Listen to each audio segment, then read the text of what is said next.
Hello guys, നമ്മളിന്ന് ഒരു വടംവലി മത്സരത്തിലാണ്. അവിടെയാണ് വടംവലി മത്സരം നടക്കുന്നത്. എല്ലാവരും ഇവിടെ വന്നിട്ട് ലൈക്കും സബ്സ്ക്രൈബും ചെയ്തിട്ട് നിങ്ങൾ ഇങ്ങോട്ട് വന്നിട്ട് നിങ്ങൾക്ക് ഇവിടെ ഇഷ്ടമായത് നിങ്ങൾ കമൻ്റ് ഇടുക. പോടാർപ്പളോ ഇലിയോണ് വടംവലി.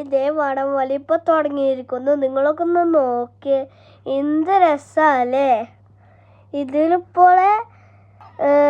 നല്ലൊരു വടംവലി, ആണുങ്ങളുടെയും പെണ്ണുങ്ങളുടെയും എല്ലാവരുടെ ഉണ്ട്. നിങ്ങൾ മസ്റ്റ് ലൈക്കും സബ്സ്ക്രൈബും ചെയ്യണം കേട്ടാ. പൊടാർ ജയിച്ചു. ആ വടംവലിയിൽ പൊടാർ ജയിച്ചു. അപ്പോൾ അവർക്ക് കുറേ ട്രോഫിയും മെഡലൊക്കെ കിട്ടി. പിന്നെ അവരുടെ സാറുമാർക്കും കിട്ടി. പിന്നെ ഇവരെ ജയിച്ചിട്ട് അവർക്ക് വലിയൊരു ഹാപ്പി. പിന്നെ പെണ്ണുങ്ങളുടെ മദർസിൻ്റെ സമയം തുടങ്ങി. ഇതൊക്കെ കണ്ടാ, ആണുങ്ങൾ തോറ്റുപോയി. പിന്നെ ബായ്.